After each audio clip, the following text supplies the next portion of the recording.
Hello दोस्तों, नमस्कार। बड़ी खबर, बड़ी जानकारी निकलकर सामने आ रही है, जहां सैटेलाइट तस्वीरों से बड़ा खुलासा। चीन का भारत के खिलाफ बड़ा एक्शन हुआ कंप्लीट। पेंगोंग झील के पुल पर चलने लगी गाड़ियां। जी हां दोस्तों, मच गया हड़कंप। खबर आते ही तो वहीं डोनाल्ड ट्रंप बने अमेरिकी राष्ट्रपति, तो धोखेबाज पाकिस्तान को सिखाएंगे सबक। जी हां, शहबाज शरीफ को सबक सिखाएंगे डोनाल्ड ट्रंप। बताएंगे दोस्तों ट्रंप के प्रोजेक्ट में सबसे बड़ा ऐलान। बताएंगे कैसे ट्रंप और मोदी के बीच में दोस्ती करीब की बनती जा रही है। तो वहीं दोस्तों पाकिस्तान कारगिल पार्ट 2 करने का बना रहा है प्लान। बहरूपियों को सौंपी आतंक की कमान। बताएंगे क्या है बड़ी खबरें। तो वहीं भारत चीन के रिश्ते पर जयशंकर जी ने दुनिया को दे दिया है बहुत बड़ा मैसेज। तो क्या वहीं गिरने वाली है सरकार? आखिर अखिलेश यादव ने मोदी योगी को लेकर क्यों कर दिया ये बड़ा दावा? बताएंगे इस बार अखिलेश यादव ने क्या बयान दिया है। साथ ही साथ अनुराग ठाकुर ने राहुल गांधी पर साधा है तगड़ा निशाना। सारी जानकारियां बताएंगे, बस आप वीडियो के अंत तक बने रहेगा। और खबरों में आगे बढ़ने से पहले निरंतर भारत का विकास चाहते हैं तो वीडियो को लाइक करके, चैनल को सब्सक्राइब करके, बेल आइकन दबा के कमेंट में जय हिंद अवश्य कह दीजिएगा। बात करें पहली बड़ी खबर की, जहां सैटेलाइट तस्वीरों से सबसे बड़ा खुलासा। चीन का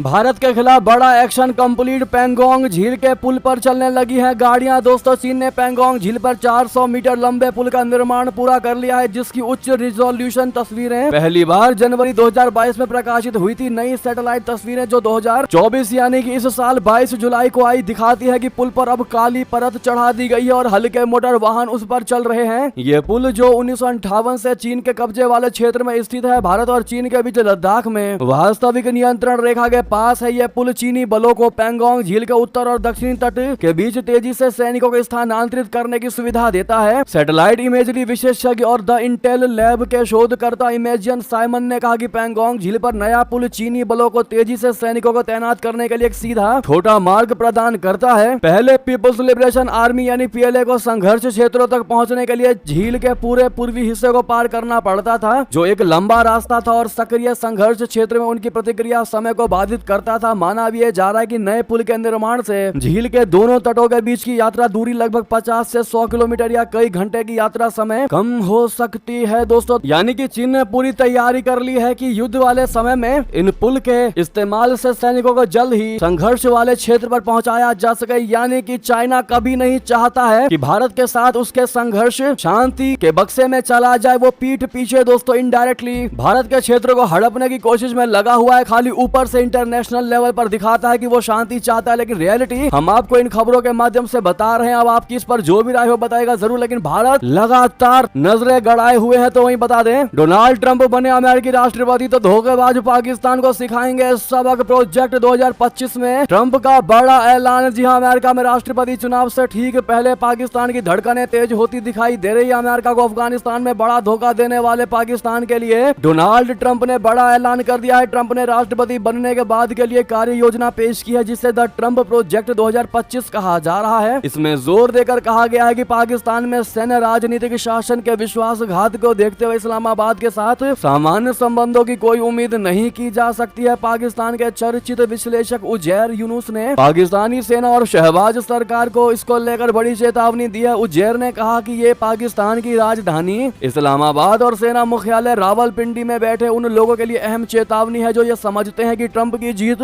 वास्तव में पाकिस्तान के साथ संबंधों के लिए अच्छी होगी। अमेरिका में राष्ट्रपति चुनाव की तस्वीर अब साफ होती नजर आ रही है। रिपब्लिकन पार्टी की ओर से जहां डोनाल्ड ट्रंप चुनावी मैदान में उतर रहे हैं, वहीं भारतीय मूल की कमला हैरिस डेमोक्रेटिक पार्टी का नेतृत्व कर सकती है। कमला हैरिस और ट्रंप की इस चुनावी लड़ाई को लेकर परमाणु हथियारों से लैस पाकिस्तान और भारत दोनों की कड़ी नजर है। दोस्तों ऐसे में डोनाल्ड ट्रंप के इस प्रोजेक्ट 2025 में जो ऐलान किया गया है शहबाज शरीफ को सबक सिखाने को लेकर, इस पर आपकी क्या राय होगी बताइएगा जरूर। लेकिन माना यह जा रहा है कि डोनाल्ड ट्रंप और पीएम नरेंद्र मोदी जी के बीच में दोस्ती और नजदीकी के साथ बढ़ती जाएगी। इससे पहले भी जब ट्रंप पूर्व राष्ट्रपति थे तब भी भारत के साथ बेहतरीन रिश्ते थे। इस पर आपकी जो भी राय दोस्तों अवश्य बताइएगा। तो वहीं बता दे पाकिस्तान कारगिल पार्ट 2 करने का प्लान बना रहा। बहरूपियों को सौंप दी आतंक की कमान। बता दे पाकिस्तान लगातार भारत की सुरक्षा में सेंध लगाने की कोशिश कर रहा है। पाकिस्तान साजिश पर साजिश रच रहा है। अब पाकिस्तान की आतंक वाली चौंकाने वाली साजिश का खुलासा हुआ है। पाकिस्तान कारगिल पार्ट 2 करने का प्लान बना रहा है। आतंकी हाफिज सईद, मसूद अजहर, सैयद सलाउद्दीन और अंडरवर्ल्ड डॉन दाऊद इब्राहिम का पता पाकिस्तान है। सभी आतंकी पाकिस्तान में बैठे हैं। पाकिस्तान इन्हें पालता पोसता है और इनके जरिए जम्मू कश्मीर का चैन छीनने की बार बार कोशिश कर रहा है, लेकिन अब पाकिस्तान ने हाफिज सईद, सैयद सलाउद्दीन और मसूद अजहर से भी बड़ा आतंकी तैयार कर लिया है। जो बहरूपिया बनकर हमला करता है वो आर्मी की ड्रेस पहनता है, लेकिन उसका काम आतंक फैलाना है। जी हम बार बार दोस्तों आपको ये खबर बता रहे हैं अलग अलग तरीके से, ताकि आपके भी जहन में ये बैठ जाए कि पाकिस्तान की सेना में आतंकी पल रहे हैं। जी हाँ, जम्मू कश्मीर के पूर्व डीजीपी एसपी वेद के मुताबिक घाटी में बढ़ रहे आतंकी हमलों के पीछे पाकिस्तानी सेना के जीओसी आदिल रहमानी का दिमाग है। आदिल रहमानी पाकिस्तान की सेना का हिस्सा है, लेकिन पाकिस्तान ने उसे घाटी का चैन छीनने का कॉन्ट्रैक्ट दे दिया है। एसपी वेद के मुताबिक जम्मू कश्मीर में आतंकी हमलों के पीछे पाकिस्तानी सेना की एसएसजी का हाथ है। हमलों की रणनीति पाकिस्तानी सेना के एसएसजी कमांडो के जीओसी आदिल रहमानी बना रहे हैं। उसके मुताबिक आदिल रहमानी की देखरेख में करीब 600 एसएसजी कमांडो इसके लिए एयर मार्क किए गए हैं। ये कमांडो हाईली ट्रेंड हैं और इनमें से कई भारत में घुस भी चुके हैं। जी हाँ, आपको बता दें कारगिल जैसी दोबारा से साजिश पैदा करने का मंसूबा पाले बैठा है ये पाकिस्तान। 600 एसएसजी कमांडो को ट्रेंड करना और उन्हें भारतीय सीमा में भेजना उसके नापाक इरादों से पर्दा उठा रहा है, जिसमें घाटी में एक्टिव स्लीपर सेल उनकी मदद कर रहे हैं। बता दें शनिवार को कुपवाड़ा में एलओसी पर एक आतंकी मारा गया था, जिसके पास से मेड इन चाइना राइफल और BAT बैट का चाकू मिला था। ये इस बात का सबूत था कि पाकिस्तान की सेना और बैट आतंकियों की ढाल बनी हुई है, लेकिन भारतीय सेना भी जवाब देने के लिए तैयार है। भारतीय सेना ने पहाड़ियों में छिपे आतंकियों और पाकिस्तानी सैनिकों को मार गिराने के लिए ऑपरेशन सर्प विनाश 2.0 लॉन्च कर रखा है, जिससे आतंकी बौखलाए हुए हैं। यानी कि दोस्तों कारगिल 2.0 करने की कोशिश में है पाकिस्तान, लेकिन शायद भूल गया कि कारगिल का क्या रिजल्ट आया था। परिणाम की चिंता नहीं कर रहा है पाकिस्तान, लेकिन आतंक फैलाने में लगा हुआ है। ऐसे में पाकिस्तानी सेना के अंदर जो आतंकवादी बैठे हुए हैं और जिनको शहबाज शरीफ पाल रहे हैं, ये कहीं ना कहीं शहबाज शरीफ के लिए आने वाले समय में नासूर ना बन जाए तो एक लाइन नहीं। जी हाँ, तो वही बता दें जापान में जयशंकर जी ने कहा चीन ने समझौतों का उल्लंघन किया, उससे हमारे रिश्ते खराब है, लेकिन तीसरे का दखल मंजूर नहीं करेंगे। जी हाँ, जापान के टोक्यो में क्वाड देशों जिनमें भारत, अमेरिका, जापान और ऑस्ट्रेलिया शामिल है, उनकी सोमवार को बैठक हुई। बैठक से पहले भारत के विदेश मंत्री जयशंकर जी ने कहा कि चीन के साथ हमारे संबंध बहुत ही ज्यादा अच्छे नहीं चल रहे हैं। इसकी वजह 2020 में कोरोना के दौरान चीन भारत सीमा पर सेना की तैनाती है। जयशंकर जी ने कहा कि सेना की तैनाती कर चीन ने समझौतों का उल्लंघन किया है। ये मुद्दा अभी भी हल नहीं हुआ है, लेकिन किसी तीसरे का दखल मंजूर नहीं है। विदेश मंत्री ने कहा कि एक पड़ोसी के रूप में हम चीन के साथ बेहतर रिश्ते की उम्मीद करते हैं। ये तभी हो सकता है जब वे लाइन ऑफ कंट्रोल यानी LOC का सम्मान करें, उन समझौतों का सम्मान करें जिन पर उन्होंने पहले हस्ताक्षर किए हैं। जब तक उनका रवैया नहीं बदलेगा भारत के साथ संबंध नहीं सुधरने वाले। तो वहीं बता दें इजराइल ने कहा सद्दाम तो तुर्की ने कहा हिटलर, दोनों देशों के बीच बढ़ा विवाद, नाटो संगठन से बाहर करने की हुई मांग। जी हाँ, इजराइल हमास के बीच चल रहे युद्ध को लेकर तुर्की और इजराइल के बीच विवाद बढ़ता जा रहा है। इजराइल ने नाटो देशों से तुर्की को बाहर करने की मांग की है। इजराइल की तरफ से ये आग्रह तब किया गया है जब तुर्की के राष्ट्रपति एर्दोगन ने धमकी दी थी कि उनका देश इजराइल में घुस सकता है, क्योंकि इसके पहले तुर्की लीबिया और नागोर्नो काराबाग में घुस चुका है। तुर्की की तरफ से इजराइल पर आक्रमण करने की धमकियों को देखते हुए विदेश मंत्री इजराइल कार्ड ने राजनयिकों को निर्देश दिया है कि वे सभी नाटो सदस्यों के साथ बात करें। इसके साथ ही तुर्की की आलोचना करें और नाटो संगठन से तुर्की को बाहर करने की मांग करें। दरअसल नाटो का आर्टिकल 5 कहता है कि किसी भी सदस्य देश पर हमला सभी सदस्यों पर हमला माना जाएगा। ऐसे में इजराइल एक छोटी सी एयर स्ट्राइक भी तुर्की पर नहीं कर पा रहा है। गाजा में युद्ध शुरू होने के बाद से एर्दोगन इजराइल के खिलाफ हो गए हैं। तो वहीं बता दें रूस यूक्रेन युद्ध विराम के लिए भारत कर रहा है संपर्क, अगले महीने यूक्रेन जाएंगे पीएम मोदी जी। विदेश मंत्री का बड़ा खुलासा, दरअसल रूस यूक्रेन युद्ध रोकने के लिए अब भारत और भी कोशिश करेगा। विदेश मंत्री जयशंकर जी ने सोमवार को कुछ इस तरह के संकेत दिए हैं। जी हाँ, जयशंकर जी ने कहा कि आने वाले दिनों में भारत रूस और यूक्रेन के साथ और भी गहरा संबंध रखेगा, क्योंकि दोनों पक्षों से बातचीत के लिए संबंध दुरुस्त होना जरूरी है। विदेश मंत्री ने कहा कि दो देशों के संघर्ष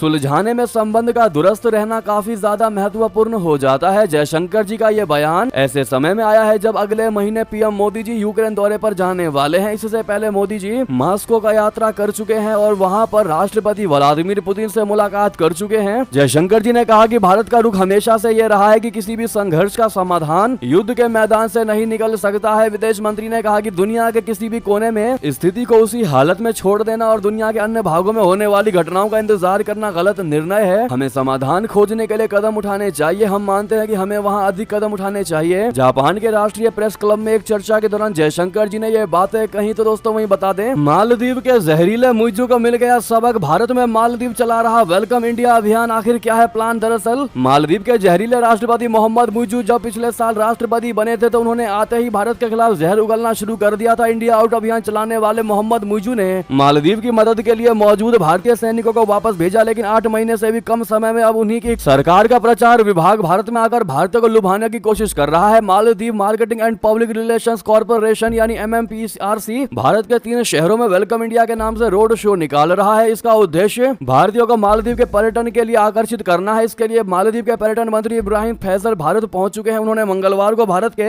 पर्यटन मंत्री गजेंद्र सिंह शेखावत से मुलाकात की। भारत में मालदीव का यह रोड शो ऐसे समय में हो रहा है जब द्वीपीय देश में भारतीय पर्यटकों की संख्या में तेजी से कमी आई है। पिछले 2 साल से मालदीव के लिए भारत शीर्ष पर्यटन बाजार रहा है, लेकिन इस साल इसमें तेजी से कमी आई है। तो वहीं बता दें, शेख हसीना ने नहीं माना अल्टीमेटम, बांग्लादेश में फिर सड़क पर उतरे छात्र, जगह जगह प्रदर्शन। जी हां, बांग्लादेश में एक बार फिर सड़कों पर बवाल देखने को मिल रहा है। प्रधानमंत्री शेख हसीना ने माफी मांगने के अल्टीमेटम को नजरअंदाज कर दिया है, जिसके बाद छात्रों का गुस्सा फूट पड़ा और सरकार के खिलाफ जगह जगह सड़कों पर उतर आए हैं। स्थानीय छात्र अपने नेताओं की रिहाई की मांग कर रहे हैं। सरकार ने प्रदर्शन करने वाले छात्र नेताओं को गिरफ्तार कर जेल भेज दिया था। छात्रों ने देश में अशांति के लिए सरकार को माफी मांगने के लिए अल्टीमेटम दिया था, जिसे सरकार की तरफ से नजरअंदाज किए जाने पर छात्रों ने फिर प्रदर्शन शुरू कर दिए हैं। इससे पहले सोमवार को बांग्लादेश सरकार ने पहली बार स्वीकार किया कि अशांति में देश भर में करीब 150 लोग मारे गए हैं। सरकार ने राष्ट्रव्यापी शोक की घोषणा कर दी है। तो वहीं बड़ा खुलासा, अफगानिस्तान में चीन तैनात कर रहा एंटी ड्रोन सिस्टम। पाकिस्तान और अमेरिका दरकिनार। जी हां, चीन अफगानिस्तान को लुभाने के लिए बड़ी चाल चल रहा है, जिसमें उसे सफलता भी मिल रही है। खबर यह है कि चीन काबुल के पास अफगानिस्तान के बगराम एयरबेस पर एंटी ड्रोन सिस्टम तैनात कर रहा है। जब से तालिबान की सरकार आई है तब से चीन लगातार इस अड्डे की मांग कर रहा था, लेकिन अब एंटी ड्रोन सिस्टम लगाने की उसे मंजूरी मिल गई है। इस एयरबेस से अमेरिका पूरे अफगानिस्तान में अपने हवाई अभियान भी चलाता था। अफगानिस्तान के पत्रकार बिलाल सरवरी का कहना है कि चीन और रूस की टीमें काबुल और बगराम एयरपोर्ट का सर्वे कर रही हैं। वहीं रक्षा मामलों के एक्सपर्ट तमीम ऐसे ने भी इसकी पुष्टि कर दी है। उनका कहना है कि चीन अफगान में बगराम एयरबेस और अन्य अड्डों पर एंटी ड्रोन सिस्टम लगाने जा रहा है। तालिबान के रक्षा मंत्रालय के लीक हुए मेमो से इसका खुलासा हुआ है। तो वहीं बता दें, भारत की नई पहल 4,883 करोड़ रुपए की विकास सहायता से पड़ोसी देशों के साथ रिश्तों को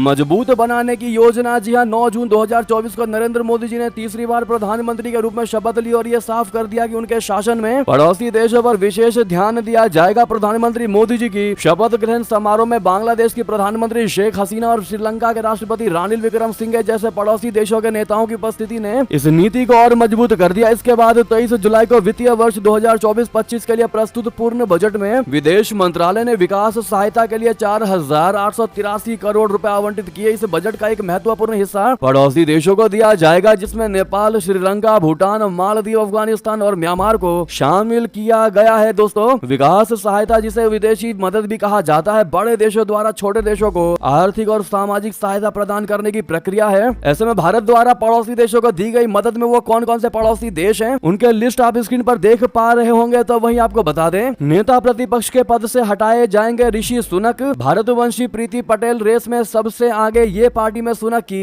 कट्टर विरोधी। दोस्तों, ब्रिटेन में कंजर्वेटिव पार्टी में विपक्षी नेता पद के लिए चुनाव शुरू हो चुका है। ऋषि सुनक की जगह पार्टी की कमान लेने के लिए 6 उम्मीदवारों ने नामांकन किया है। इसके लिए 3 महीने तक इनके बीच मुकाबला होगा। कंजर्वेटिव पार्टी को 4 जुलाई को हुए चुनाव में करारी हार मिली थी। इस वजह से वे 14 साल की सत्ता गंवा बैठे थे। यही वजह है कि कंजर्वेटिव पार्टी में अब नेता प्रतिपक्ष का चुनाव होने जा रहा है। इसकी प्रक्रिया शुरू हो गई है। 31 अक्टूबर को इसके लिए पार्टी में चुनाव होगा, जिसका परिणाम 2 नवंबर को आएगा। तो वहीं बता दें, फ्रांस में पेरिस ओलंपिक खेलों को निशाना बना सकता है ईरान। खूनी रहा है इसका इतिहास, आखिर क्यों चेतावनी दे रहे हैं एक्सपर्ट्स, बता दें। फलस्तीनी आतंकी समूह ब्लैक सितंबर ने 1972 के म्यूनिख ओलंपिक में हिस्सा लेने गई इजरायली टीम के 11 सदस्यों को मौत के घाट उतार दिया था। अब पेरिस में भी इजराइल के दल पर ऐसा ही मामला हो सकता है। दरअसल इजराइल और ईरान की दुश्मनी किसी से छुपी हुई नहीं है और जिस पेरिस शहर में ओलंपिक खेल आयोजित हो रहे हैं, वहाँ ईरान अपने कई दुश्मनों को निशाना बना चुका है। ईरान की कुद्स फोर्स दुनिया भर में ईरान के दुश्मनों को तलाश कर मारने के लिए कुख्यात रही है। पेरिस में आयोजित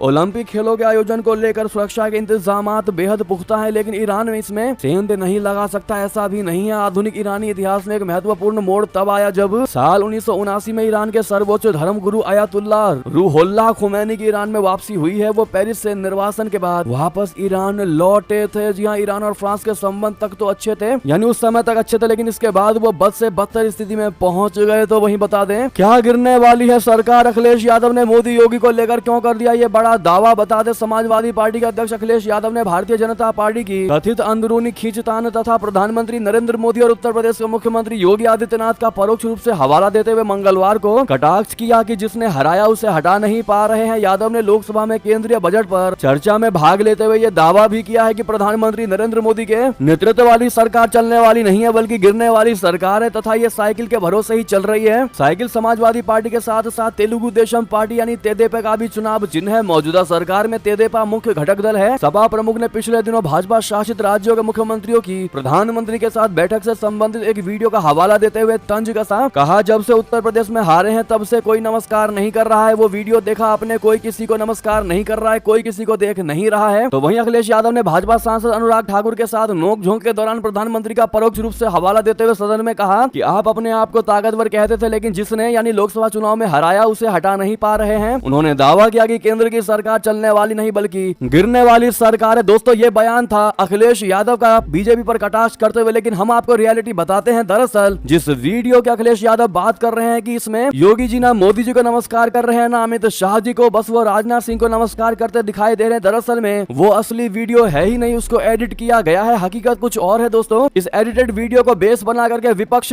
मोदी सरकार पर कटाक्ष करती नजर आ रही है, जबकि रियलिटी ये है कि योगी जी ने सबसे पहले इन नेताओं को नमस्कार किया। इनके आते ही सबसे पहले योगी जी ने इनको नमस्कार करके हाथ नीचे कर लिए। उस पार्ट को वीडियो में काट करके एडिट करके दिखाया गया है कि योगी जी किसी को नमस्कार नहीं कर। अगर आप भी मानते हैं ऐसे में अब अखिलेश यादव पर इस बयान के लिए उन पर जवाबदेही ठहराया जाना चाहिए। तो अपनी राय अवश्य दीजिएगा। बहरहाल दोस्तों विपक्ष की इस बौखलाहट के पीछे क्या बड़ी कारण हो सकती है बताइएगा जरूर। देखते हैं क्या कहती है भारत की जनता। तो वहीं ये थी अभी की सारी बड़ी खबरें। आपको हमारी खबर कैसी लगी? आशा करता हूँ बहुत अच्छी लगी होगी। थोड़ी भी अच्छी लगी तो वीडियो को लाइक करके चैनल को सब्सक्राइब करके बेल आइकन दबा के कमेंट में जय हिंद अवश्य कह दीजिएगा। मिलता है अगली बड़ी खबर में। आप सभी का बहुत बहुत धन्यवाद। जय हिंद, जय भारत।